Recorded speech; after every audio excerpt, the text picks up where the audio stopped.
Hi, my name is Jeff Cook, and I am Vice President of Sales, Marketing, and Training for Beneficial Benefits out of Gladstone, Missouri.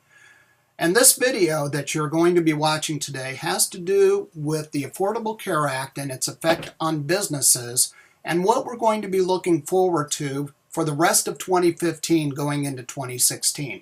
I'd like for you to pay very close attention to what I'm about to say and the words that are part of this presentation, because what's coming is going to shock a lot of people. So let's get started. Now, what you're going to learn are going to be the 2015 mandate, which you're already in now. It started January 1st, and what the 2016 mandate is. What is the maximum percentage allowed? What are the penalties that a business can incur if they don't meet the mandate? What can affect the cost? And what is on the horizon? Well, the intention of the Affordable Care Act was to bring in competition that would drive insurance premium costs down by introducing a new and younger segment of the population to the universe of the insured, or face penalties as a provision of the Act for noncompliance. In other words, this was based on a pool of 35-year-olds and younger who are healthy, who are young, that could honestly make up 20 to 25% of the entire demographics. And with them being in the marketplace and not needing the health care near as much as those that are uninsured and with pre-existing medical conditions, be able to then pay for that. So it becomes really a shared cost. That was the intention of the Affordable Care Act. In theory, it was a great idea. The Congressional Budget Office stated that after the act was enacted in April of 2010, that it would only cost millions of dollars. Well, the problem with that is those 35 and under are not making up 20 to 25% of the demographics. The numbers haven't been released yet, but the current estimate is roughly 5 to 7%, which is a 75 to 80% drop from what was intended. Now, the downside on that is that means that there's going to be a much greater cost for the Affordable Care Act. And who's going to pay for that cost? It's going to be people like you and me. Business mandates for tax year 2015 that started on January 1st. All businesses with 100 and over full-time employees must provide health care.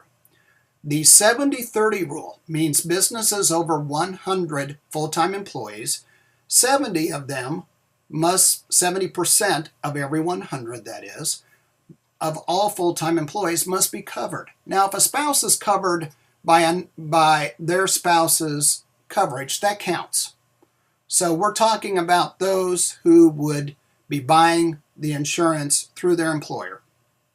Now, the IRS penalty for non-compliance of meeting the 70-30 rule is $2,084 per employee not covered, and that is divided into 12 monthly payments. So they are literally penalized per month per employee, and it's $2,084 per employee.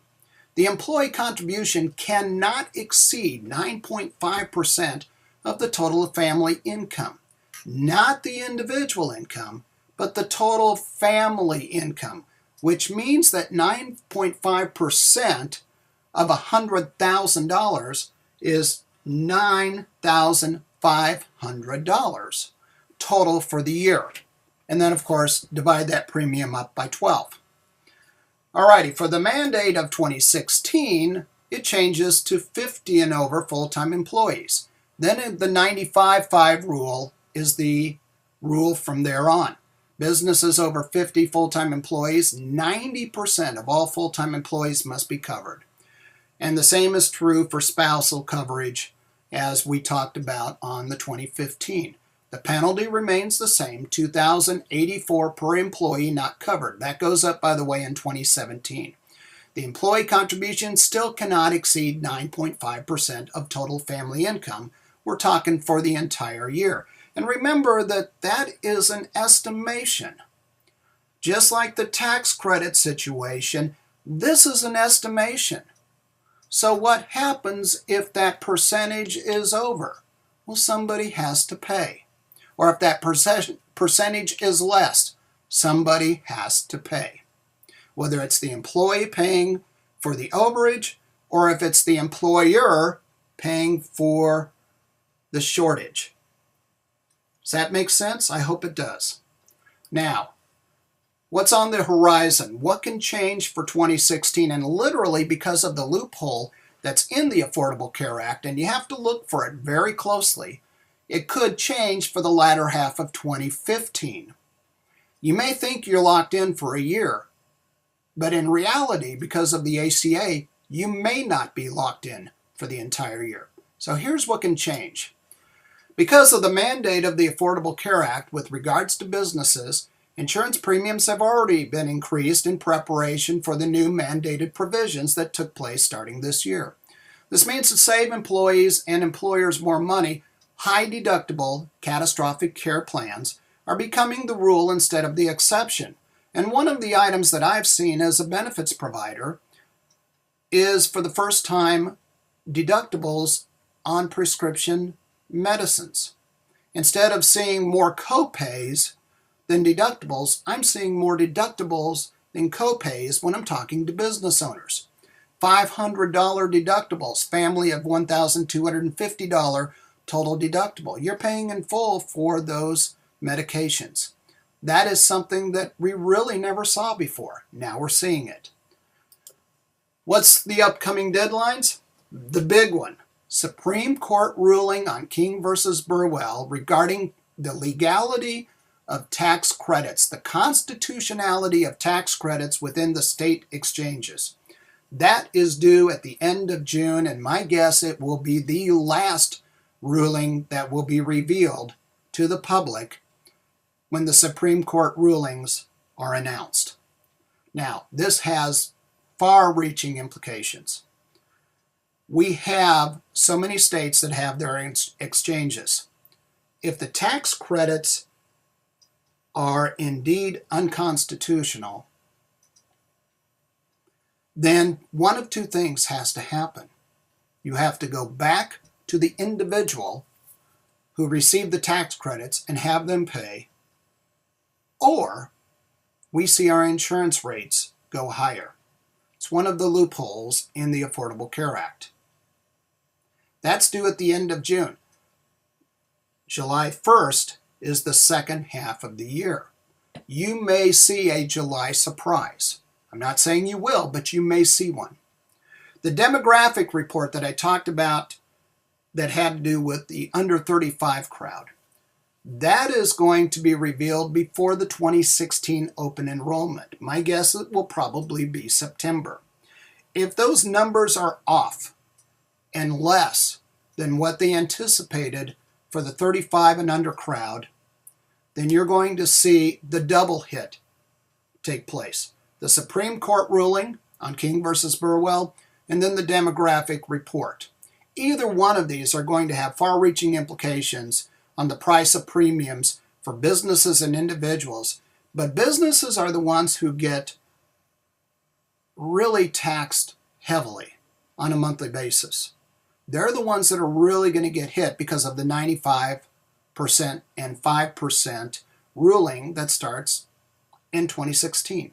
So you got to be able to know that this Supreme Court ruling is huge. We're seeing exchanges already go bankrupt. Hawaii is exchange, which a lot of this is all based off of, is in serious trouble. We've already heard about Iowa exchanges going bankrupt. This is happening, ladies and gentlemen, all across the United States.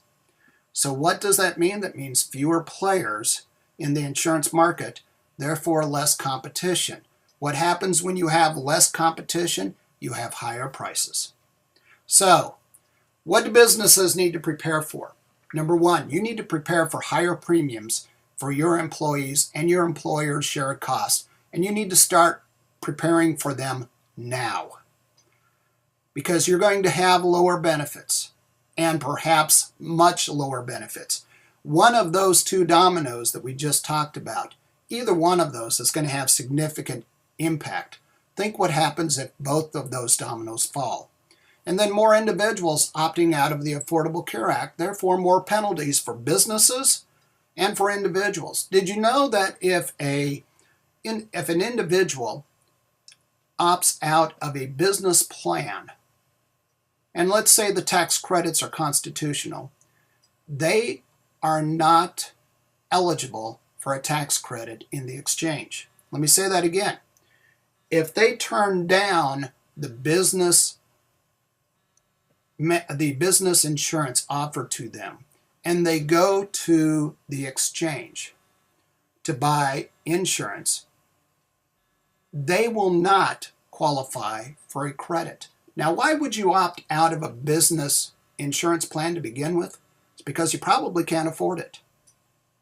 So if you can't afford the business plan, which can't be more than 9.5% of the family income, what makes you think that they're going to be able to afford non-tax credit benefits for their family through the marketplace of the exchange?